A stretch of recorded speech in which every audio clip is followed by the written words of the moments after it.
మహాశ్రమలు ఈ భూమి మీద జరగబోతున్నాయి. సంఘము ఎత్తబడుతూ ఉన్నది. ఇక తర్వాత మిగిలి ఉన్న వారందరూ కూడా భయంకరమైన శ్రమల్లో ఉండబోతున్నారు. అందుకనే అన్నిటికీ కూడా అంతము సమీపిస్తున్నదని బైబిల్ గ్రంథం కూడా సెలవిస్తూ ఉంది.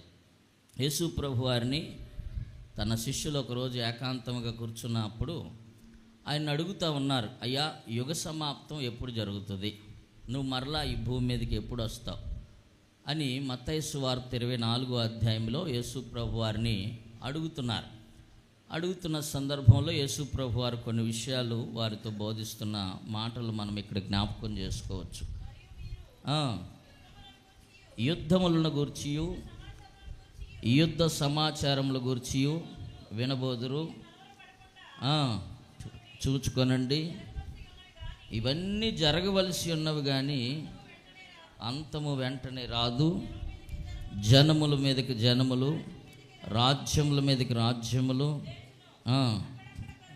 అక్కడక్కడ కరువులు, భూకంపములు కలుగును. ఇవన్నీ కూడా వేదనలకు ప్రారంభము. అప్పుడు జనులు మిమ్మల్ని శ్రమల పాలు చేసి చంపెదరు. మీరు నా నామము నిమిత్తము సకల జనుల చేత ద్వేషించబడుదురు. అభ్యంతరపడి ఒకరినొకడు అప్పగించి అనేకులైన అబద్ధ ప్రవక్తలు వచ్చి పలువురిని మోసపరిచెదరు. ప్రేమ చల్లారిపోతుంది, వాడే రక్షించబడును. మరియు ఈ రాజ్య సువార్త సకల జనులకు సాక్షార్థమై లోకమందంతటా ప్రకటించబడును. అటు తర్వాతే అంతము వస్తుందంట. Praise the Lord. ఇక్కడ యేసు ప్రభు వారిని తన శిష్యులు అడిగిన సందర్భంలో చాలా విషయాలు యేసు ప్రభు వారు రాకడకు, యుగ సమాప్తికి, అంతానికి గురించిన కొన్ని సమాచారాలు చెప్పారు. ఎక్కడ చూసినా సరే నేనే క్రీస్తునని చెప్పి పలువురిని మోసపుచ్చే వాళ్ళు బయలుదేరతారంట. క్రీస్తు అని పేరు పెట్టుకొని దేవుని పేరట వచ్చి పలువురిని మోసం చేసేవాళ్ళు ఇప్పటికే బయలుదేరారు. చాలా చోట్ల దేవుని పేరట భయంకరమైనటువంటి పరిస్థితులు జరుగుతూ ఉన్నాయి. అలాగే యుద్ధముల గురించి, యుద్ధ సమాచారాల గురించి కూడా మనం వింటాం. ఆల్రెడీ యుద్ధాల గురించి చూస్తూ ఉన్నాం కళ్ళకు కట్టినట్లుగా. మరి ఎన్ని దేశాల మధ్యలో యుద్ధాలు జరుగుతున్నాయో అవన్నీ కూడా మనము కళ్ళకు కట్టినట్లుగానే చూస్తూ ఉన్నాం. ఇంకా కరువులు వస్తూ ఉన్నాయి, భూకంపాలు వస్తూ ఉన్నాయి. మరి ఇక్కడ రాయబడిన ఇంకో మాట ఏంటంటే అందరిలో ప్రేమ చల్లారిపోద్ది. మునుపు ఉన్నట్టు ప్రేమ ఇప్పుడు ఉండదు. ఈ దినాల్లో ద్వేషభావాలు పెరుగుతాయి, అసూయలు పెరుగుతాయి, ఒకరినొకరు ద్వేషించుకుంటూ ఉంటారు. ఇలాగా అంత్య దినాల్లో ఇవన్నీ కూడా జరుగుతూ ఉంటున్నాయి. అందుకనే పేతురు గారు కూడా ఎప్పుడో రాశాడు ఈ మాటలో, అన్నిటికీ కూడా అంతము సమీపిస్తుంది.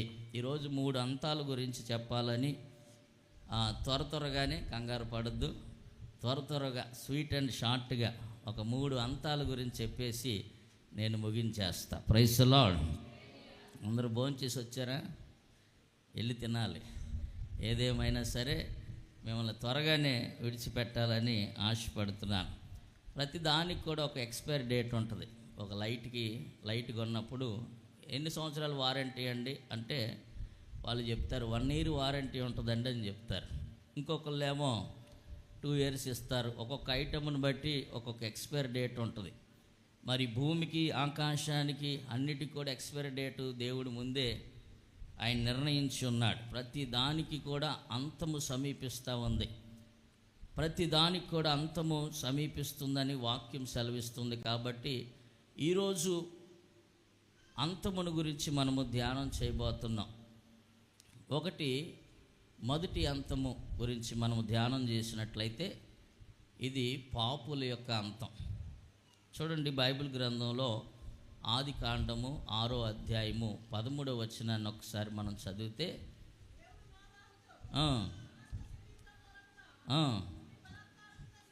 భూమి బలత్కారముతో నిండి ఉన్నది గనుక నా సన్నిధిని వారి అంతం వచ్చి ఉన్నది. ఇదిగో వారిని భూమితో కూడా నాశనం చేయబోతున్నానని దేవునికి కోపం వచ్చి ఆయన చెప్తున్నటువంటి మాట, ఇది మొదటి అంతం, పాపుల యొక్క అంతం. ఈ పాపుల అంతం ఎప్పుడు జరిగిందంటే నోవాహు కాలంలో మనము లేకుండా ఉన్నప్పుడే మనకు ముందే ఒక జనాంగం చనిపోయారు. మొత్తాన్ని ఒక్కసారి ఆయన నీళ్ళల్లో నీటి వరద వలన వారిని ముంచేశాడు. జల ప్రళయంలో వారందరినీ కూడా ముంచేశాడు. ప్రపంచమంతా ఒకసారి నాశనం అయిపోయింది. అప్పుడు ఎవ్వరు కూడా రక్షణ పొందుకోలేదు. రక్షణ పొందుకున్న కుటుంబం ఎవరంటే నోవాహు కుటుంబమే. నోవాహు తన ఇంటి వారి రక్షణ కొరకు ఒక ఓడను కట్టాడని హెబ్రీ పత్రికలో మనం చదువుతాం. అక్కడ ఏం జరిగింది, అసలు భూమి అంతటిని కూడా అంతం చేయడానికి దేవుడు వారందరూ పాపులుగానే ఉండిపోవడానికి గల కారణం ఏంటంటే 6వ అధ్యాయంలోనే మనం చదువుతాం. భూమి మీద నరులు విస్తరింప ఆరంభించిన తర్వాత వారు కుమార్తెలు వారికి పుట్టినప్పుడు దేవుని కుమారులు నరులు కుమార్తెలు చక్కని వారని చూసి వారందరితో తమకు మనస్సుకు నచ్చిన స్త్రీలను వివాహము చేసుకునేరి. అప్పుడు యెహోవా నా ఆత్మ నరులతో ఎల్లప్పుడూ కూడా వాదించదు. వారు అక్రమ విషయంలో నరమాత్రులై ఉన్నారు. అయినను వారు దినములు 125 ఏండ్లగునని ఆ దినములలో నెఫీలను వారి భూమి మీద నుండి తరువాత ఉండి దేవుని కుమారులు నరు కుమార్తెలతో పోయినప్పుడు వారికి పిల్లలు కనిరి. పూర్వకాలమందు పేరు పొందిన శూరులు వీరే. 5వ వచనాన్ని చదవండి. నరులు చెడుతనము భూమి మీద గొప్పదని వారి హృదయం యొక్క తలంపుల్లో ఊహంతయు కూడా ఎల్లప్పుడూ కేవలము చెడ్డదని యెహోవా చూచి తాను భూమి మీద నరులను చేసినందుకు యెహోవా సంతాపము చెందాడంట. Praise the Lord. దేవుడే మనలందరిని కూడా తన స్వరూపమందు తన పోలిక చొప్పున మనలందరిని కూడా సృజించాడు. సృజించిన మనల్ని చూసి ఆయన మురిసిపోయేవాడంట. మురిసిపోతూ ఆనందపడుతూ చక్కగా మనల్ని చూసి సంతోషపడుతున్న దినాల్లో మనుషులు ఏమైపోయారంటే దేవుని మాట వినకుండా తయారయ్యారు. వారి ఇష్టానుసారంగా వారికి మనసుకు వచ్చినట్లుగా ఏది నచ్చితే అది చేయటం, ఏది వారికి సంతోషం అనిపిస్తే ఆ పనులు చేయటం, ఇష్టానుసారంగా వారు చేయటం ప్రారంభించినప్పుడు దేవుడు చూశాడు, ఏంటి వీరు అసలు సృష్టికర్తను మర్చిపోయారే. ప్రసంగి చెప్తాడు కదా, నీ బాల్య దినములందే నీ సృష్టికర్తని స్మరణకు తెచ్చుకోమంటాడే. వీళ్ళేంటి కనీసం వీళ్ళని సృజించి పెంచి పోషిస్తే చక్కగా గాలిని ఇస్తున్నాను, వాటర్ని ఇస్తున్నాను, ఉండటానికి స్థలాలు ఉన్నాయి, తినటానికి తిండి ఇచ్చాను, అన్నీ ఇచ్చాను కదా, కనీసం ఒక్కసారన్నా దేవుడా ఇన్ని ఇచ్చావు కదా నీకే స్తోత్రం అంటారేమోనని చూశాడంట. ఒక్కడు కూడా మాట్లాడతలే. ఎవరికి ఇష్టం వచ్చినట్లు వాళ్ళు తింటున్నారు, తిరుగుతున్నారు, పెళ్ళిళ్ళు చేసుకుంటున్నారు, పెళ్ళిళ్ళకి ఇచ్చుకుంటున్నారు, వాళ్ళకి మనసుకు నచ్చినట్లుగా వాళ్ళు చేసుకుంటాం ప్రారంభించారు. దేవుడు అనుకున్నాడు వారిని చూసిన తర్వాత, అయ్యో అనవసరంగా వీళ్ళ చేసేనే ఆయన సంతాపడ్డాడంట. ఆ దినాల్లో మరి నోవాహు ఒక్కడే ఆ తరము వారందరిలో కూడా నీతిమంతుడిగా కనిపించినట్లుగా మనం చూస్తాం. ఈ తరములో అందరూ కూడా చనిపోయారు, ఒక 8 మంది మాత్రమే రక్షించబడ్డారు. అప్పుడు కూడా సువార్త ప్రకటించబడింది. నోవాహు ఓడకు సాదృశ్యం ఏంటంటే సంఘం అప్పుడు కూడా ఉంది, కానీ ప్రజల సంఘంలోకి రాలేకపోయారు. అలాగే నోవాహు దేనికి సాదృశ్యంగా ఉన్నాడంటే ఒక సంఘ కాపరిగా అక్కడ దేవుడు నిలబెట్టాడు. అయినా సరే నోవాహును కూడా లెక్క చేయలేదు. అలాగే చితి సారపు మాను దేనికి సాదృశ్యంగా ఉందంటే యేసు ప్రభు వారికి సాదృశ్యంగా మనకు కనిపిస్తూ ఉంది. అలాగే మరి ఆ నోవాహు ఓడకు పూసినటువంటి ఆ కీలు దేనికి సాదృశ్యంగా ఉందంటే దేవుని యొక్క కృపకు సాదృశ్యంగా ఉంది. ఆ దినాల్లో కూడా దేవుడు సంఘాన్ని కట్టించాడు, సంఘ కాపరిని పెట్టాడు. చక్కగా ఆయన ఓడను గడతానే సువార్తను ప్రకటించడం ప్రారంభించాడు. అయినా సరే ఆ ప్రజలు ఎవ్వరు కూడా విననొల్లని ప్రజలుగా ఉన్నారు. వారి హృదయాలు కఠినమైపోయినాయి, వారి మనస్సులు కఠినపరుచుకున్నారు. దేవుడంటే లెక్కలేనితనంగా భయంకరమైన జీవితాన్ని వారు జీవిస్తున్న సమయంలో దేవుని యొక్క ఉగ్రత ఆ భూమి మీదకి రావటం ప్రారంభించింది. ఆయన జల ప్రళయము ద్వారా అప్పుడున్న లోకము, మనం పేతురు రాసిన పత్రికలోనే చదువుతాం, అప్పుడున్న లోకము నీటి వరద వలన మునిగి నశించిపోతే ఇప్పుడున్న లోకం దేని కొరకు సిద్ధం చేశాడంటే దేవుడు అగ్ని కొరకు నిలవ చేశాడంట. Praise the Lord. అప్పుడున్న లోకం నీటి వలన మునిగి నశించిపోయింది. ఇప్పుడున్న లోకం దేని కొరకు దేవుడు సిద్ధం చేస్తాడంటే అగ్ని కొరకు నిలవ చేస్తూ ఉన్నాడు. ఒకరోజు అగ్ని చేత ఈ భూమి ఆకాశములన్నీ కూడా ఆ 2వ పేతురు రాసిన పత్రికలో మనం చదువుతాం. 4వ అధ్యాయం. పంచభూతములు మిక్కిటమైన వేండ్రములతో లయమైపోయే ఒక రోజు రాబోతుంది. ఆ రోజు కొరకు ఈ భూమి ఎదురు చూస్తూ ఉంది. కాబట్టి ఈ సువార్త కోటాలు దేని కొరకు పెడుతున్నారు? అమ్మగారికి మరి ఖాళీ గుండి పెడుతున్నారా, లేకపోతే డబ్బులు ఎక్కువైపోయి పెడుతున్నారా అంటే ఈ కోటాల యొక్క ఉద్దేశం ఏంటి? సువార్త సభల ఉద్దేశం ఏంటంటే అమ్మగారు వంతుగా అమ్మగారు సువార్తను ప్రకటిస్తున్నారు. Praise the lord. విన్నవాడు నోవాహు వాళ్ళలోకి వస్తాడు. నోవాహు వాళ్ళలోకి వచ్చిన వారు రక్షించబడతారు. అలాగే నోవాహు కొలతలో ఆ ఓడకు కూడా కొలతల గురించి కూడా మనం ఒక్కసారి ఆలోచన చేస్తే ఒక్కొక్క కొలతకి ఒక్కొక్క ఆత్మీయ అర్థం బైబిల్ గ్రంథంలో మనం చదువుతాం. ఆ పొడుగు 300 పొడుగు అంటది. ఓడ యొక్క పొడుగు ఎంత? 300 అడుగులు పొడుగు. 300 అనేది దేనికి సాదృశ్యం? బైబిల్ గ్రంథంలో మనం ఒక సందర్భంలో 300 సంఖ్యను మనం చూస్తాం. ఎక్కడ చూస్తాం? ఎక్కడ చూడం కదా, ఎక్కడో ఒకసారి చూస్తాం ఖచ్చితంగా. న్యాయాధిపతుల గ్రంథం 7వ అధ్యాయము 7వ వచనంలో 300 మందితో దేవుడు ఒక యుద్ధం చేపిస్తాడు. ఆ యుద్ధంలో మరి విజయాన్ని ఇస్తాడు. వాళ్ళు చేసిన పని ఏంటో తెలుసా? ఒట్టి కొండలు పట్టుకొని చదవండి అక్కడ ఒకసారి.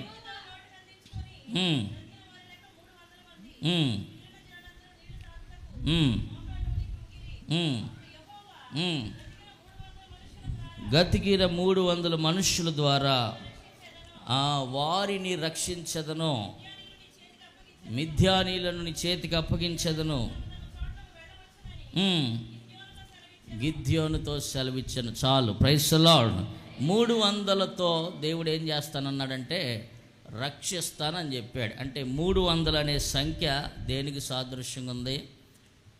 ఇప్పుడే గమ్మ చెప్పాను, రక్షణకు సాదృశ్యంగా ఉంది.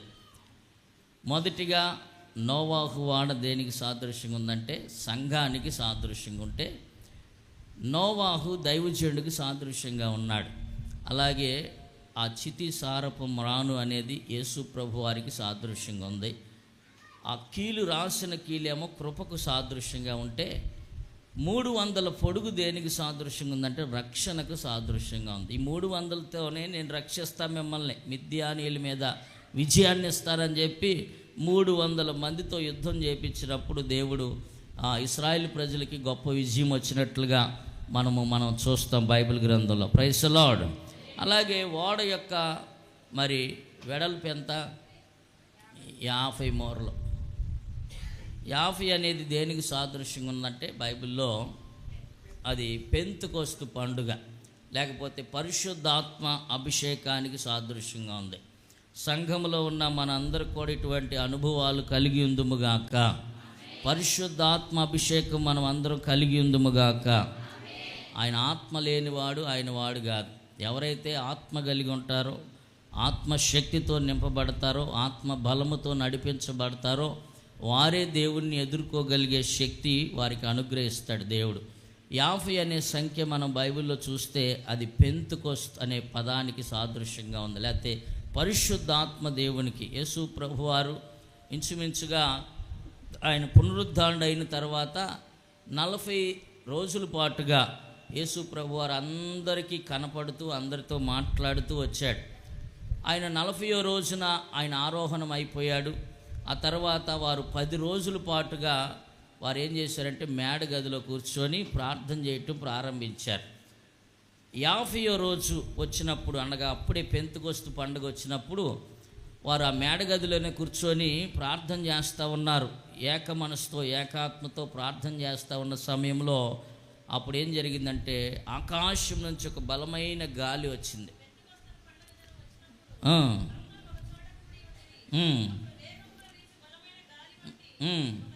ఒక ధ్వని ఆకాశము నుంచి అకస్మాత్తుగా వారు కూర్చుండి ఉన్న ఇల్లంతా కూడా నిండిపోయిందంట.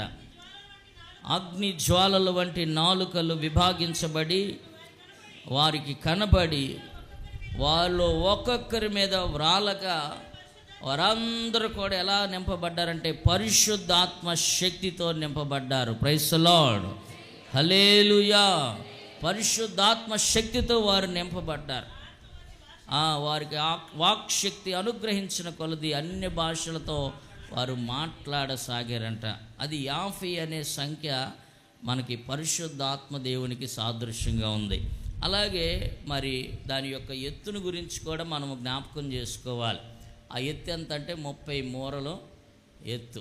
30 అనేది దేనికి సాదృశ్యంగా ఉందంటే ఈరోజు మనం జ్ఞాపకం చేసుకుంటున్నాం. యేసు ప్రభువారు పరిచర్య ప్రారంభించిన వయసు ఒకసారి మనం జ్ఞాపకం చేసుకుంటే 30 సంవత్సరాల వయసులో ఆయన 30 సంవత్సరాల వరకు కూడా ఆయన కనుమరుగ్గానే ఉన్నాడు. ఆ తర్వాత 30వ సంవత్సరం ఆయన యోహాను చేత బాప్టిజం పొందడానికి యోర్దాను నదికి వచ్చాడు. ఈ 30 సంవత్సరం దేనికి సాదృశ్యంగా ఉందంటే జై జీవితం. అంటే 30 సంవత్సరాలు వచ్చిన తర్వాత కొంత పరిజ్ఞానం వస్తుంది అన్నమాట మనిషికి. కొంత 30 సంవత్సరాల లోపు అన్ని జీవితంలో కొన్ని ఒడిదొడుకులు, కష్టాలు, నష్టాలు, ఒక జీవిత పాఠాన్ని నేర్చుకుంటాడు. జీవిత సత్యాలు నేర్చుకోవడానికి ఎంత వయసు కావాలంటే మినిమం 30 సంవత్సరాలు కావాల్సిందే. Praise the lord. 15 సంవత్సరాలు అనుకోండి, అంత జ్ఞానం రాదు. సంపూర్ణమైన జ్ఞానం వచ్చేపాటికి మనిషికి 30 సంవత్సరాలు. కానీ అప్పుడు అర్థమైద్ది నేను చేసిందంతా కూడా వ్యర్థమే ఇప్పుడు దాకా, ఇక నుంచి అన్న జాగ్రత్తగా బతకాలి, జాగ్రత్తగా ఉండాలి అని ఒక మంచి ఆలోచన వారిలోకి వస్తుంది. యేసు ప్రభు వారు కూడా అందుకనే 30 సంవత్సరాల వయసు వచ్చిన తర్వాత ఆయన బాప్టిజం పొందాడు. 3.5 సంవత్సరాలు ఆయన పరిచర్య విస్తారంగా అనేక గ్రామాల్లో, పట్టణాల్లోనూ ఆయన చేస్తూ వెళ్ళినట్లుగా 33.5 సంవత్సరాల పాటు ఆయన భూమి మీద ఉన్నట్లుగా మనం బైబిల్ గ్రంథంలో అనేక సందర్భాల్లో చూస్తాం. ఈ 30 అనే సంఖ్య దేనికి సాదృశ్యంగా ఉందంటే జయ జీవితానికి సాదృశ్యంగా ఉంది. జయించిన వాడు, నేను జయించిన ప్రకారంగా జయించిన వాడు నాతో కూడా సింహాసనం మీద కూర్చుంటారు. 4వ అధ్యాయంలో, ప్రకటన గ్రంథం 4వ అధ్యాయంలో ఆ మాట రాయబడి ఉంటుంది. ఒకసారి ఆ మాట చదువుకొని మనం ముందుకు వెళ్దాం. 4వ అధ్యాయము 2వ వచనాన్ని. వెంటనే నేను ఆత్మవశునైతిని, అదిగో పరలోకమందు ఒక సింహాసనం వేయబడి ఉండెను, సింహాసనమునందు ఒకడు ఆసీనుడై ఉండెను.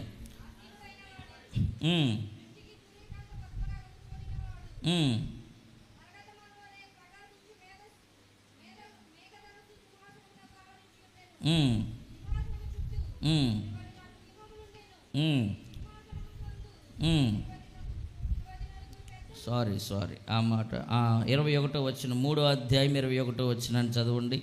నేను జయించి నా తండ్రితో కూడా ఆయన సింహాసనమందు కూర్చుండి ఉన్న ప్రకారంగా జయించు వాని నాతో కూడా నా సింహాసనమునందు కూర్చుండనిచ్చెదను. సంఘములతో ఆత్మ చెప్పుచున్న మాట చెవిగలవాడు వినుగాక. ఈరోజు నోవాహు వాడ ఆత్మీయ అర్థాన్ని మనం ఒక్కొక్కటి జ్ఞాపకం చేసుకున్నట్లయితే ఒక్కొక్క దానికి ఒక్కొక్క మర్మం దేవుడు బయలుపరిచి ఉన్నాడు, సిద్ధపరిచి ఉన్నాడు. 30 అనేది జై జీవితానికి సాదృశ్యంగా ఉంది. అయితే ఆ దినాల్లో ఏం జరిగింది? నోవాహు దినాల్లో అంటే నోవాహు సువార్తను ప్రకటిస్తున్నాడు, వాడను కట్టాడు, అన్నీ సిద్ధం చేశాడు. అయ్యా అందరూ రండి, వాళ్ళలోకి రండి, జలప్రలయం రాబోతుంది, భూమి అంతా కూడా నాశనం కాబోతుంది అని చెప్తుంటే అందరూ ఎగతాళి చేశారంట. అందరూ ఎగతాళి చేశారు. అయితే ఒకానొక సమయం రాని వచ్చింది, భూమి మీద వర్షం కురవటం ప్రారంభించింది, భయంకరమైన వర్షం కురిసింది. అందరూ కూడా మునిగిపోసాగినట్లుగా వారందరూ కూడా చూస్తే అందరూ అంతమైపోయారు, అందరూ చనిపోయారు. భూమి అంతా కూడా ఒక్కసారి ఆయన క్లీన్ చేసి కడిగేసాడు శుభ్రంగా. Praise the Lord. శుభ్రంగా కడిగేసి మళ్ళా ఫ్రెష్గా నీతిమంతుల కుటుంబాన్ని మాత్రమే ఆ భూమి మీద ఉంచాడు. అందుకనే ఆ మొదటి అంతాన్ని మనం జ్ఞాపకం చేసుకున్నట్లయితే అది పాపుల యొక్క అంతం. ఈ పాపుల యొక్క అంతం ఇంకా మనం అర్థం చేసుకోవాలంటే లోకస్తుల యొక్క అంతం. ఇక వారి యొక్క అంతం ఎలా ఉంటుందంటే వారు ఎక్కడికి వెళ్తారో తెలియదు. వాని క్రియలు చొప్పున వానికి ప్రతిఫలం ఇస్తాడు దేవుడు. ఎవడు మంచి కార్యాలు చేస్తే వాని క్రియలు చొప్పున. రక్షణ లేకోకుండా ఎవడు కూడా దేవుని దగ్గరికి వెళ్ళటం అసాధ్యం. ఖచ్చితంగా ముంచట బాప్టిజం పొందాలి, మారు మనసు పొందాలి, రక్షణ అనుభవం కలిగి ఉండాలి, ఆత్మీయ స్థితి కలిగి ఉండాలి, ఆత్మ శక్తిని, ఆత్మ వరాన్ని కూడా పొంది ఉండాలి. అప్పుడే వారు దేవుడి రాజ్యాన్ని స్వతంత్రించుకుంటారు. అవేమీ లేకపోతే వారు పాపుల గుంపులోనే ఉంటారు. కాబట్టి బైబిల్ చెప్తా ఉంది, మొదటి అంతం దేనికంటే పాపుల యొక్క అంతం. వీళ్ళ పతనం, వీళ్ళ యొక్క చివరి స్థానం ఎక్కడిదంటే మండుచున్నటువంటి అగ్నిగుండం తప్ప వేరొక స్థలం లేదు వాళ్ళకి. ఇక రెండవ అంతాన్ని మనము జ్ఞాపకం చేసుకుందాం. చూడండి, త్వరగానే మనం ముందుకు కొనసాగుదాం. రోమీలికి రాసిన పత్రిక 6వ అధ్యాయము 21-22 వచనాలు చదువుకుందాం.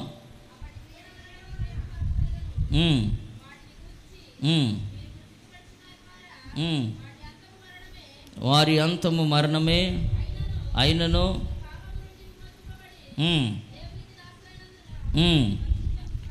పాపము నుంచి విమోచించబడి దేవునికి దాసులైనందున పరిశుద్ధత కలుగుటకే మీకు ఫలము, దాని అంతము నిత్య జీవము. ప్రైజ్ ది లార్డ్, హల్లెలూయా. ఇది రెండవ అంతం. ఎవరికి ఈ అంతం అంటే పాపము నుంచి విమోచించబడిన వారికి ఈ అంతం. వారిని ఇంకొక మాటలో చెప్పాలంటే పరిశుద్ధుల గుంపు అన్నమాట. పరిశుద్ధులంటే మనం నిత్యం కూడా యెహోవా యందు నమ్మిక ఉంచిన వారు సురక్షితంగా ఉంటారని అక్కడ వాక్యం రాయబడింది. అలాగే దేవుని యందు నిరీక్షణ ఉంచి ఆయన వాక్యాన్ని నిరంతరం ధ్యానం చేస్తూ రక్షణ పొంది చక్కగా పరిశుద్ధుల గుంపులో జీవితాన్ని సమర్పించుకొని ఒక ప్రత్యేకమైన జీవితాన్ని జీవిస్తూ అపవిత్రత మన దగ్గరికి రానికోకుండా, అమ్మగారు కూడా చక్కని పాట రాశారు కదా, రిలీజ్ చేశారు. ఇప్పటికీ 90K 90K వెళ్ళిపోయింది వ్యూస్. పవిత్రమైన జీవితం నాకిచ్చినావు, నిత్యరాజ్యానికి దారి చూపినావు. యేసయ్యా నీ ప్రేమ ఎంత మాధుర్యం, యేసయ్యా యేసయ్యా నీ ప్రేమ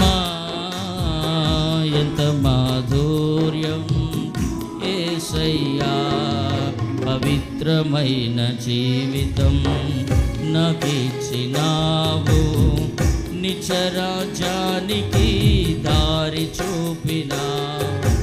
మనుషులు ద్వేషముతో నన్ను హింసించిన నా మనస్సు నీ వైపు త్రిప్పితినయ్యా.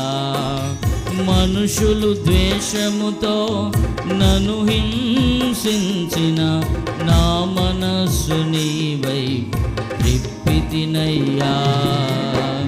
నీ రక్తధారలే నన్ను నీలా శుద్ధీకరించెను, యేసయ్యా నీ రక్తధారలే నన్ను నీలా శుద్ధీకరించెను, యేసయ్యా పవిత్రమైన జీవితం నాకిచ్చినావు, నిత్యరాజ్యానికి దారి చూపిన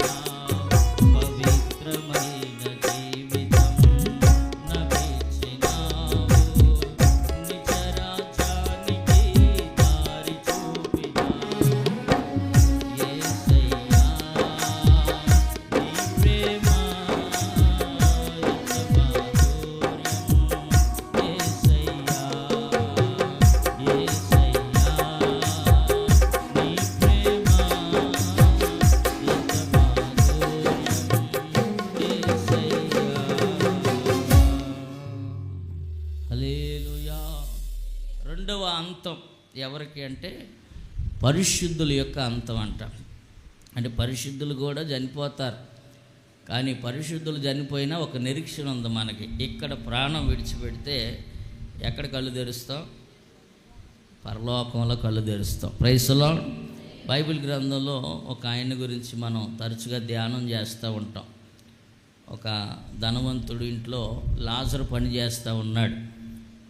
పని చేయట్లేదు, అక్కడ కూర్చొని ఉన్నాడు. రొట్టె పొక్కలన్నీ కూడా పడిపోయినాయి, అన్నీ తిని బ్రతుకుతున్నాడు అంతే, కానీ పవిత్రంగా బతుకుతున్నాడు.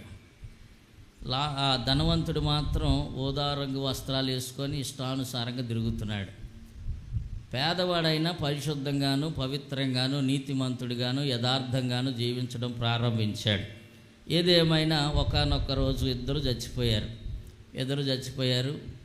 ఒక టీం వచ్చింది, ఆ ధనవంతుని తీసుకుని వెళ్ళిపోయింది. ఒక టీము, ఇంకొక టీం వచ్చింది, లాజరుని కూడా తీసుకుని వెళ్ళిపోయింది. లాజరుని ఎక్కడికి తీసుకెళ్ళారంటే అబ్రహాము రొమ్మను కూర్చోబెట్టడానికి తీసుకొని వెళ్ళారు. ఆ ధనవంతుడినేమో ఎక్కడికి తీసుకెళ్ళారు? పాతాళంలో మండుచున్నటువంటి అగ్ని గుండంలో తీసుకెళ్ళి అక్కడ కూర్చోబెట్టారు. ఈయనకి ఒళ్ళు మండిపోతుంది, కాలిపోతుంది, నోరు ఎండిపోతుంది, ఏం చేయాలో అర్థం కావట్లా. కళ్ళు తెరిసేట్టు పైకి చూశాడంట. వాళ్ళ ఇంట్లో ఆ ఎక్కడో మూలన కూర్చొని పడిపోయిన రొట్టె ముక్కలు తినే ఆ లాజరు పైన అక్కడ కూర్చొని ప్రశాంతంగా కాలు మీద కాలేసుకొని ఉంటాడు. బహుశా ప్రైస్ లార్డ్, కాలు మీద కాలేసుకొని కూర్చొని ఉంటాడు. అబ్రహాం ఇలా చెయ్యేసి ఉంటాడు పక్కన. చూసి, ఇదేంటి మా ఇంట్లో పనిచేసేవాడు, మా ఇంటి దగ్గర ఉన్నవాడు అక్కడ ఉన్నాడు, నేనేంటి ఇక్కడ ఉన్నానని అబ్రహామును గుర్తుపట్టి అంటున్నాడు, అబ్రహామా నా నాలుగు ఎండిపోతుందయ్యా, కొంచెం తడుపుకోవడానికి ఏమన్నా కొంచెం నీళ్లుంటే పంపించయ్యా అంటే, లేదయ్యా అక్కడోళ్ళు ఇక్కడికి ఇక్కడోళ్ళు అక్కడికి రావటానికి అవకాశం లేదు. ఏదైనా ఉన్నప్పుడు భూమి మీద నోవాహు చెప్పాడు, ఒక కాలం అయిపోయింది. ఇప్పుడు కూడా పాస్టర్ గారులు దైవజనులు వాళ్ళు కడుపు కట్టుకొని స్వార్థను ప్రకటిస్తున్నారు. ఇంటే వినండి, లేకపోతే ఇదే పరిస్థితి అని చెప్పి ఉంటాడు. అయితే మరి ఆ లాజరు ఎక్కడున్నాడంటే చక్కగా దేవుని సన్నిధిలో విశ్రాంతి పొందుతూ ఉన్నాడు. అదే పరిశుద్ధుల అంతం ఎలా ఉంటుందంటే అది నిత్య జీవమే అని బైబిల్ గ్రంథం చెప్తూ ఉంది. బైబిల్ గ్రంథంలో లూకాసు వార్తలోనే ఒక 5 ధనవంతులు మనకు కనిపిస్తారు లెక్క వేసుకుంటూ ఉంటే. మొదటి ధనవంతుడు 12వ అధ్యాయంలో కనిపిస్తాడు. ఆయన అనుకుంటాడు, కొట్లు కట్టుకొని చక్కగా పండిన పంట అంతా దాచుకుందాం అని చెప్పి దాచుకోవటం ప్రారంభిస్తాడు. ఒకరోజు అనుకుంటాడు తనలో తాను, అయ్యో నా ప్రాణమా, తిను తాగు సుఖించు ఎంజాయ్ చేయి అని తనలో తాను అనుకుంటా ఉన్నప్పుడు ఒక స్వరం వినపడుతుంది, వెర్రివాడా, ఈ రాత్రి నీ ప్రాణం పోతే ఎక్కడికి వెళ్ళిపోతావు అని ఒక స్వరం వినపడుతూ ఉంది. చూడండి, ఆ ధనవంతుడి పని ఏంటంటే ఎంతసేపు ఇక దేవుడు పరిశుద్ధంగా ఉండాలని ఉండదో, యథార్థంగా ఉండాలని ఉండదో, నీతిమంతుడిగా బ్రతకాలని ఉండదు. ఎంతసేపు సంపాదించడం, కొట్లు కట్టుకోవడం, దాచుకోవడం. ఇది మనల్ని పరలోకానికి తీసుకెళ్ళదు. Price the lord. ఏదైతే మనం కష్టపడింది కొంత దేవుడికి తీసుకొచ్చేవాలి, యథార్థంగా బ్రతకాలి, దేవుని సన్నిధిలో నమ్మకంగా ఉంటేనే ఆ నమ్మకత్వే మనల్ని దేవుడి సన్నిధికి నడిపించింది. పరలోక రాజ్యంలో వారసుడిగాను వారసురాలుగాను నిన్ను నన్ను నిలబెడుతుందని వాక్యం సెలవిస్తూ ఉంది. అలాగే లూకాసు వార్తలు ఇంకొంచెం ముందుకు వస్తే ఈ ధనవంతుడు కనపడతాడు 16వ అధ్యాయంలో. మంచి బట్టలు కట్టుకొని, ఊదా రంగు బట్టలని అక్కడ రాయబడి ఉంటుంది. అంటే కొంతమందికి బట్టలు పిచ్చి, ఎంతసేపు ఆ చీర కొందాం ఈ చీర కొందాం, ఏ కొత్తగా వచ్చినాయో మొత్తం ఉయ్యూరు షాపింగ్, విజయవాడ షాపింగ్, ఎక్కడెక్కడ అన్నీ సాలం. ఎంతసేపు బట్టలు నగలు కొనుక్కోవడమే కానీ మన జీవితాలు పరిశుద్ధంగా ఉన్నాయా, పవిత్రంగా ఉన్నాయా, దేవుని రాకడ కొరకు సిద్ధపడుతున్నావా? ఇదిగో అన్నిటికీ అంతం సమీపిస్తుందని వాక్యం సెలవిస్తూ ఉంది. ఇదిగో ఈ భూమి ఆకాశములు మిక్కిటమైన వేండ్రములతో లయమైపోబోతున్నాయి అని చెప్పి వాక్యం సెలవిస్తుంది కదా. ఉన్న కొద్ది రోజులైనా సరే దేవుని కొరకు పరిశుద్ధంగా బ్రతుకుదాం అని ఎవరికైనా ఆలోచన ఉంటుందేమో అని దేవుడు చూస్తూ ఉన్నాడు. Price the Lord. ఆ ధనవంతుడు కూడా ఎంతసేపు ఉదారంగా బట్టలు వేసుకొని చక్కగా తిరగటం ప్రారంభించాడు. ఇంకొక ఆయన 18వ అధ్యాయంలో కనిపిస్తాడు. ఆయన ఒక మంచి ఉద్యోగం, ఒక అధికారి అని రాయబడి ఉంది. అధికారి, ఈ అధికారి బాగా సంపాదించుకున్నాడు. తన తల్లిదండ్రుల ఆస్తి ఉంది, పితరుల ఆస్తి ఉంది, అంతా కూడా బాగానే ఉంది. జ్ఞానవంతుడే. యేసు ప్రభు వారి దగ్గరికి వచ్చి ఏమడుగుతున్నాడంటే, నిత్య జీవానికి వెళ్ళాలంటే ఏ మంచి కార్యం చేయాలయ్యా అని అడుగుతుంటే యేసు ప్రభు వారు ఆజ్ఞలు పాటించాలండి అని చెప్పాడు. ఆజ్ఞలు నేను చిన్నప్పటి నుంచే మా పితరుల దగ్గర నుంచి మాకు నేర్పిస్తూనే ఉన్నారు. ప్రతిరోజు ఆజ్ఞలు చదువుతాం, పాటిస్తాం. అయితే నీకు ఒకటి కొదువుగా ఉంది, ఏంటంటే నీ ఆస్తి అంతా అమ్మేసి బేదలకు ఇచ్చి నన్ను వెంబడించమనగానే అతనికి చాలా చిరాకు వచ్చిందంట. వ్యసన పడుతూ వెళ్ళిపోయాడు ఇంటికి. Praise the Lord. ఆ ధనవంతుడు కూడా నిత్య జీవానికి వెళ్ళినట్లుగా ఎక్కడ రుజువు లేదు. ఇంకొక ఆయన కనపడతాడు 19వ అధ్యాయంకి వచ్చేసరికి, జక్కయ్య కనపడతాడు. ఈయన అన్యాయంగా సంపాదించాడు, మామూలుగా కాదు. ఎలాగా? అన్యాయంగా లంచాలు లేని పోని అన్ని రుద్ది ప్రజల మీద భయంకరంగా సంపాదించి కూడబెట్టుకున్నాడు. ఒకరోజు యేసు ప్రభు వారు ఆ ఇంటికి రానే వచ్చాడు. ఆయన రక్షణ ఆ ఇంటికి వచ్చింది. Praise the lord.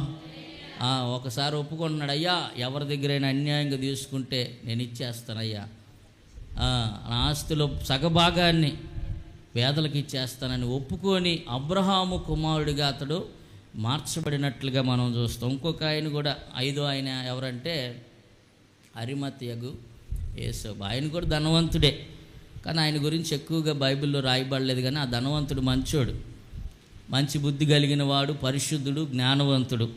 యేసు ప్రభు వారి ఆ యొక్క శరీరాన్ని చాలా భద్రంగా తీసుకొని వెళ్ళి ఆయన తవ్వించుకున్నటువంటి ముందుగా ఆ ఖాళీ సమాధిలో యేసు ప్రభు వారిని పెట్టాడు. ఏదేమైనా సరే ఇలాగ మనము ధ్యానం చేస్తూ ఉన్నప్పుడు ఈరోజు 2వ అంతం మనం జ్ఞాపకం చేసుకుంటున్నాం. ఈ 2వ అంతం ఎవరికంటే, ఎవరైతే పరిశుద్ధులుగా జీవిస్తారో, పవిత్రంగా జీవిస్తారో, దేవుని కొరకు మన జీవితాల్ని సమర్పించుకొని జీవిస్తారో వారి అంతం ఎలా ఉండబోతుందంటే, అంతము నిత్య జీవం అంట. నిత్య జీవం అంటే దేవుడు మన కొరకు సిద్ధపాటు చేస్తున్నటువంటి ఆ పరలోకపు పట్టణమును గురించి మనం 21వ అధ్యాయం ప్రకటన గ్రంథంలో చూస్తే అక్కడ ఏముండదంటే, కన్నీళ్ళు ఉండవు, దుఃఖం ఉండదు, వేదన ఉండదు, ఇక ఇలాంటి ఆకలి దప్పులు ఉండవు, పెళ్ళిళ్ళు చేసుకోవటాలు ఉండవు, పెళ్ళిళ్ళకి ఇచ్చుకోవటాలు ఉండవు.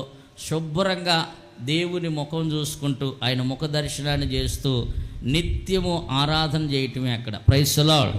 దేవదూతల్లాగా ఆయన ఎదుట నిలబడి చక్కగా సంతోషముగా సంతోషగానాలు చేస్తూ, ఒక పాట కూడా ఉంటుంది కదా, ముఖ దర్శనం చాలయ్యా నాకు నీ ముఖ దర్శనం చాలయ్యా,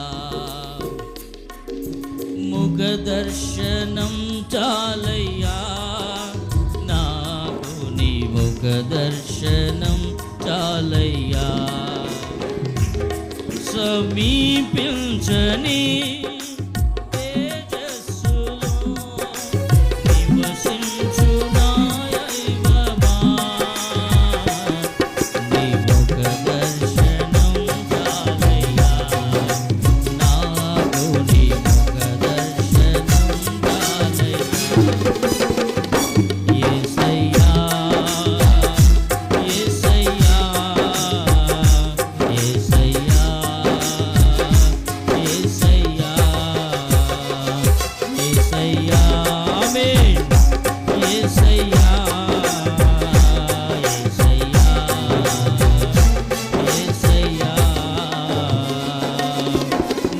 దర్శనం చాలయ్యా నాకు నీ ముఖ దర్శనం చాలయ్యా, ముఖ దర్శనం చాలయ్యా నాకు నీ ముఖ దర్శనం చాలయ్యా.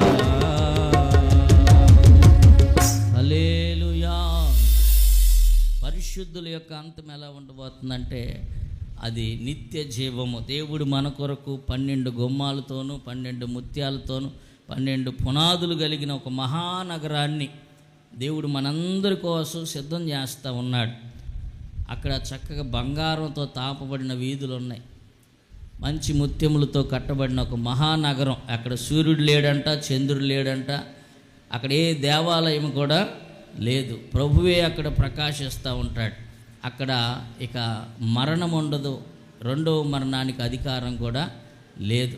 ఇక చావు మరణాలు అనేవి ఏవి భయం ఉండదు. ఇక్కడ ప్రతిదానికి భయమే. ఈ లోకంలో ఉన్నంత వరకు కూడా ఏదన్నా చిన్న జబ్బు వచ్చిందంటే భయం, అమ్మో చనిపోతానేమో. చావు అంటే ఎంత భయమో అందరికీ. Praise the Lord. కానీ ఆ పరలోకంలో దేవుడు మనందరి కోసం సిద్ధం చేసిన ఆ నగరంలో చావు అనే భయం లేదు. ఇక నిత్యము సంతోషించడమే. ఇగో పాపుల యొక్క అంతం ఎలా ఉందంటే, అది పాతాళ లోకం. పరిశుద్ధుల అంతం ఎలా ఉందంటే అది నిత్య జీవం, సంతోషం. ఈ రెండిట్లో ఏం కావాలి మీకు? సరే, ఇంకో అంతం గురించి కూడా చెప్పేస్తాను. సమయం అయిపోయింది, నాకు ఇచ్చిన సమయం. కీర్తన గ్రంథం 39వ కీర్తనలో దావీదు ఒక మాట దేవుని సన్నిధిలో ప్రార్థన చేస్తున్నాడు. చదువుదాం బైబిల్ గ్రంథంలో నుంచి. కీర్తన గ్రంథం 39వ అధ్యాయం 4వ వచనం 5వ వచనాన్ని. యెహోవా నా అంతము ఎట్లున్నది, నా దినముల ప్రమాణము ఎంతైనది నాకు తెలుపుము, నా ఆయువు ఎంత అల్పమైనదో నాకు తెలుసుకొనగోరుచున్నాను. నా దినముల పరిమాణము నీవు బెత్తడంతగా నీవు చేసి ఉన్నావు. నీ సన్నిధి నా ఆయుష్కాలము లేనట్టే ఉన్నది. ఎంత స్థిరుడైనను ప్రతి వాడును కేవలం వట్టి ఊపిరి వలె ఉన్నాడు. Praise the Lord. ఇప్పటికి ఎన్ని అంతాలు చెప్పాను? 2 అంతాలు చెప్పా. మొదటి అంతం పాపుల యొక్క అంతం, రెండవ అంతం పరిశుద్ధుల అంతం. ఇది 3వ అంతం ఎవరిదంటే మనదే. దావీదు కూడా ప్రార్థన చేస్తున్నాడు కదా, నీ అంతం నా అంతం ఎలా ఉండబోతుంది? దావీదు అడుగుతున్నాడు, అయ్యా నా అంతము ఎలా ఉండబోతుంది, ఎట్లున్నది, ఎలా ఉండబోతుంది? ఈ మధ్యకాలంలో మీరు చూసే ఉంటారు, కొన్ని భయంకరమైన పరిస్థితులు మనం చూస్తూ ఉన్నాం. లండన్కి ఒక విమానం బయలుదేరింది అహ్మదాబాద్ నుంచి. వారెవరు కూడా మరి ఉద్యోగాలు లేనోళ్ళు, చదువు లేనోళ్ళు, జ్ఞానం లేనోళ్ళు కాదు. వారందరూ బాగా చదువుకున్న వాళ్ళే, బాగా ఐశ్వర్యవంతులు, లండన్లో సెటిల్ అయిపోయారు. మంచి మంచి ఉద్యోగాలు చేస్తూ ఆస్తులు అంతస్తులు అన్నీ సంపాదించుకున్నారు. విమానం అలాగ లేచింది, కొద్ది దూరం వెళ్ళింది, ఒక 5 నిమిషాల ప్రయాణమే. ఒక్కసారి కుప్పగూలిపోయి మొత్తం అక్కడికక్కడే మాడి మసైపోయారు. వారికి ఏం కొదువండి, అక్కడంతా బంగారం కలెక్ట్ చేశారు. వారి దగ్గర ఉన్న ఆ క్రెడిట్ కార్డులు కానీ వారి యొక్క ఆస్తి వివరాలన్నీ కూడా కౌంట్ చేశారు. వారు ఎవ్వరూ కూడా సామాన్యమైన ప్రజలు కాదు. ఒక లండన్ వెళ్తున్నారంటే అసలు ఆ వీసా రావాలంటేనే గొప్ప విషయం. Praise the Lord. లండన్ వెళ్ళాలంటేనే వీసాకి అంత సామాన్యంగా రాదు. అలాంటి వారు అక్కడ స్థిరపడిన వ్యక్తులు లండన్ ప్రయాణమై వెళ్తూ మార్గ మధ్యలోనే వారు అసలు గమ్యమును కొంచెం దూరం వెళ్ళారు, సడన్గా చచ్చిపోయారు. అంటే వారి అంతం వారికి తెలియదు. వాళ్ళు కాలిపోయి చచ్చిపోతారని వాళ్ళకి తెలియదు. వాళ్ళు అనుకున్నారు బతికినంతకాలం ఆస్తి అంతస్తు సంపాదించినంత కూడా బాగా ఎంజాయ్ చేసి ముసలోళ్ళం అయిపోయి చచ్చిపోదాంలే అని వారి ఉద్దేశం. కానీ వారు ఎలా చచ్చిపోయారు? సడన్గా చచ్చిపోయారు. కొంతమంది మనం చూస్తూ ఉంటాం, రోడ్డు ప్రమాదాల్లో చచ్చిపోయిన వాళ్ళు ఉంటారు, ఎక్కడో కాలువల్లో పడిపోయి చచ్చిపోయిన వాళ్ళు ఉంటారు. అంటే ప్రమాదవశాత్తు, దూకి చచ్చిపోవడం కాదు నేను చెప్పేది, ప్రమాదవశాత్తు. ప్రమాదం ఎట్నుంచి పొంచి వస్తుందో మనకు తెలియదు. బండి వేసుకొని వెళ్తూ ఉంటాం, మరి పిల్లలు యవ్వనస్తులకు బండిస్తే వాళ్ళు మనల్ని గుద్దేసి వాళ్ళు కూడా పడిపోతారు. ఆడి వల్ల మన కాలు ఇరిగిద్దో చెయ్యి ఇరిగిద్దో తెలియదు. ఎటు చూసినా ప్రమాదాలు పొంచి ఉంది. ఇది అంత్య దినాల్లో మనం అపాయకరమైన దినాల్లో ఉన్నాం. Praise the Lord. ఈ భయంకరమైన దినాలన్నిటికీ అంతము సమీపించి ఉన్నదని వాక్యం సెలవిస్తూ ఉంది. నీ అంతం నా అంతం ఎలా ఉందో ప్రభువుని అడగాలి. ప్రభువా, నేను మాత్రం ఇదిగో సంతోషంగా దేవుని సన్నిధిలో ఆరాధిస్తా ప్రాణం విడిచిపెట్టాలి. ఇలాంటి మంచి అంతాన్ని కోరుకోవాలి మనం. ఒక ఆయన ఈ మధ్యకాలంలో ఒక దైవజనుడు చనిపోయాడు, హ్యారీ గోమ్స్ గారని. ఆయన అందరికీ తెలుసు, ఆంధ్రదేశం అంతా కూడా తెలుసు అందరికీ.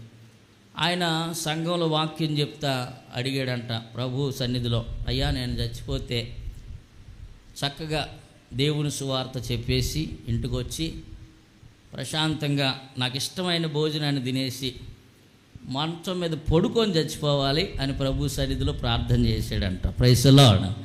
అలాగే ఆయన ఏదైతే దేవుని సన్నిధిలో కోరుకున్నాడో యాజ్ ఇట్ ఈజ్గా 100% ఆయన సువార్త చెప్పొచ్చాడు.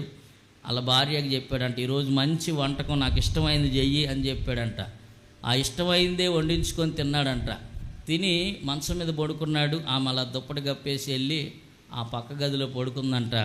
తెల్లారి పాటికి వస్తే ఆయన ప్రాణం పోయింది, ప్రభు తీసుకున్నాడు. Praise the Lord. అలాంటి మంచి మరణం మనకు రావాలి, మంచి అంతం మనం కోరుకోవాలి. ఈ సువార్త సభల యొక్క ఉద్దేశం ఏంటంటే మన ఇష్టానుసారంగా మనం తిరుగుతూ ఉన్నాం, ఇష్టానుసారంగా చేస్తూ ఉన్నాం. ఎప్పుడు ఎలాగ మరణం మనల్ని పొంచి ఉంటుందో, అంతము ఎలాగ వస్తుందో మనకైతే తెలియదు. అయితే మన అంతము ఎలా ఉందో దావీదు అడిగినట్లుగానే మనము కూడా దేవుని సన్నిధిలో, అయ్యా నా దినముల ప్రమాణం ఎంతైనది నాకు తెలుపుము, నా ఆయువు ఎంత అల్పమైనదో నాకు తెలుసుకొని కోరుచున్నాను. నా దినముల పరిమాణము నీవు బెత్తడంతగా చేసి ఉన్నావు. నీ సన్నిధి నా ఆయుష్కాలము లేనట్టే ఉన్నది. ఎంత స్థిరుడైనను ప్రతివాడు కేవలము ఒట్టి ఊపిరిలాగే ఉన్నాడు. మానవుని యొక్క జీవితం ఎలా ఉందంటే ఒక ఊపిరిలాగా, గడ్డి పువ్వులాగా, లేకపోతే ఒక ఆవిరి వంటి బుడగ వంటిది, ఇలాగ చాలా ఓటి కొండ వంటిదని బైబిల్ గ్రంథంలో ఎన్నో విషయాలు మనం చదువుతూ ఉంటాం. ఈ ఓటి కొండకి ఎన్ని అగస్టాలో, ప్రైస్ ది లార్డ్, హల్లెలూయా. మనం అసలు కొంచెం చేయి తిరుగుతూ ఉంటే అసలుకి ఆపలేరు మనుషుల్ని, లేకపోతే కొంచెం అన్నీ తెలుసుంటే ఆపలేరు, జ్ఞానం ఉన్నప్పుడు ఆపలేం. మానవుని యొక్క ఆయువు ఎలాంటిదంటే ఊపిరి వంటిది. ఒక క్షణము కన్ను మూసి కన్ను తెరిచేలోపు ఏమైపోతామో మనకే తెలియదు. కాబట్టి మన అంతము ఎలాగుందో ప్రభువుని అడగాలి. ఈ సువార్త సభల ద్వారా ఇదిగో పాపులు, లోకస్తులందరూ కూడా చనిపోయారు. వారి అంతం ఎలా ఉందంటే వారి తీవ్ర పరిమాణము అది పాతాళ లోకంలో వారు వేదన చెందుతూ ఉన్నారు. పరిశుద్ధులుగా జీవించిన వారేమో నిత్య జీవాన్ని పొందుకొని దేవునితో సంతోషిస్తూ ఉన్నారు. మరి నువ్వు నేను ఎలా ఉన్నాం? ఇంకా రక్షణ లేని వారు ఎంతమంది ఉన్నారో ఇగో ఈ మధ్యాహ్న సమయంలో ప్రభు నీతో నాతో మాట్లాడుతున్నాడు. ఇదే మిక్కిలి అనుకూలమైన సమయము, ఇదే రక్షణ దినము, నేడే రక్షణ దినం. కాబట్టి ఈరోజే మనము ఇంకా ఎందరైతే రక్షణ పొందలేదో వారు రక్షణ పొందండి. ఇంకెవరైతే ప్రభు కొరకు తమ జీవితాన్ని సమర్పించుకోలేదో వారి జీవితాన్ని సమర్పించుకొని, ఇక ఉన్న కొద్ది కాలమే అంతము సమీపిస్తూ ఉంది. అన్నిటికీ అంతము సమీపిస్తూ ఉంది. ఉన్న కొద్ది కాలమే మనం ప్రభుతో కలిసి ఏకమై ఆయనతో జీవించడానికి ఇష్టపడదాం. దేవుడి మాటలు దీవించి ఆశీర్వదించునుగాక.